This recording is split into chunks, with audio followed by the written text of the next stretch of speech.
Assalamualaikum warahmatullahi wabarakatuh.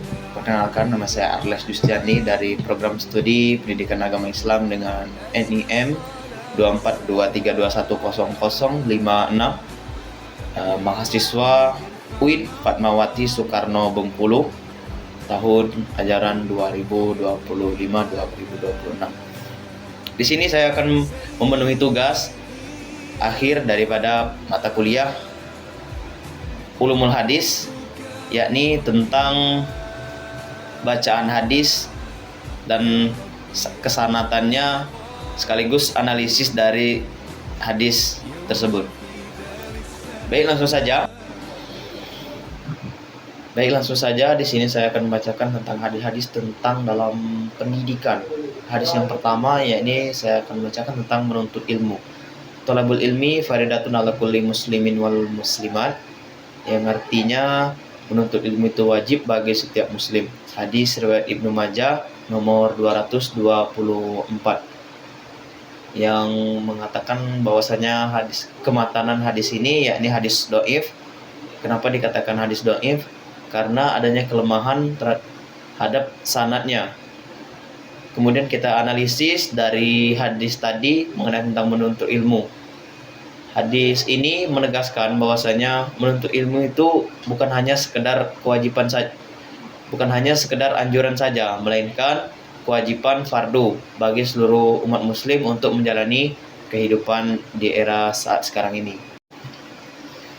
Di hadis yang kedua, yakni yang berbunyi uslubu minal mahdi ilal lahdi, yang artinya tuntutlah ilmu dari bualan ataupun buayan sampai ke liang lahat. Hadis riwayat Ibnu Abdil Bar, yang berstatus bahwasanya hadis ini yakni hadis maudhu. Kenapa dikatakan hadis maudhu? Karena ketiadaan sanad yang valid ataupun bersambung dalam hadis ini. Kemudian kita analisis. Hadis ini menguatkan kita untuk konsep pembelajaran seumur hidup yang sangat ditekankan di era modern dalam perubahan teknologi dan informasi. Hadis selanjutnya, yakni yang ketiga, yang berbunyi balighul anni walau ayah, yang artinya sampaikanlah walau hanya satu ayat. Hadis riwayat Bukhari, yang berstatus bahwasanya kematanan hadis ini yakni hadis sahih. Kenapa dikatakan hadis sahih?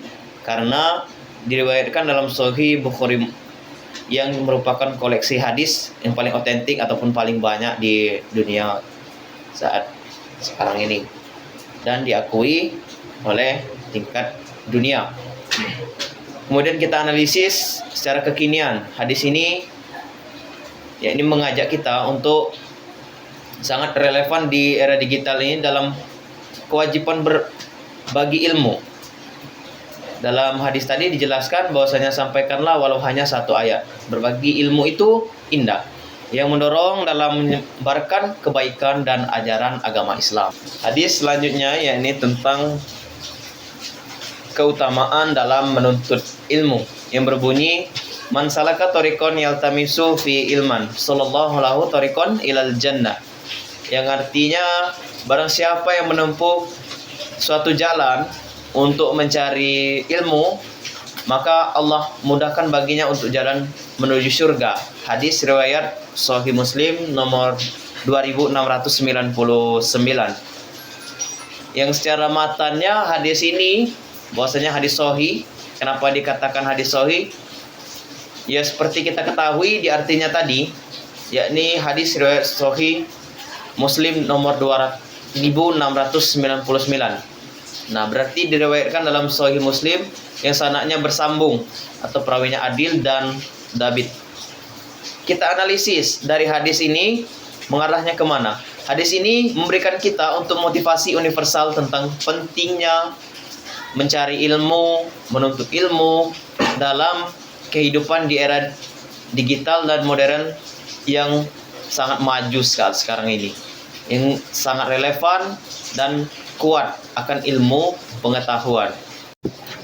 Nah, dari keempat hadis tadi, selanjutnya yakni yang kelima, hadis mengenai tentang mempelajari dan mengajarkan Al-Quran, yang berbunyi khairukum man ta'allama Qur'anu wa 'allamahu, yang artinya sebaik-baik di antara kalian yang mengajarkan Al-Quran dan mempelajarinya.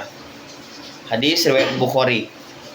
Yang secara matanya hadis ini menegaskan yakni hadis sahih. Kenapa dikatakan hadis sahih?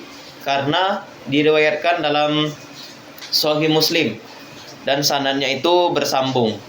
Secara kita analisis terhadap kontemporer kekinian, hadis ini memberikan kita ataupun memotivasi kita dorongan yang kuat bagi umat muslim untuk literasi dalam Al-Quran. Kita bisa mengamalkan Al-Quran, mempelajarinya, serta menghafal dalam isi Al-Quran tersebut.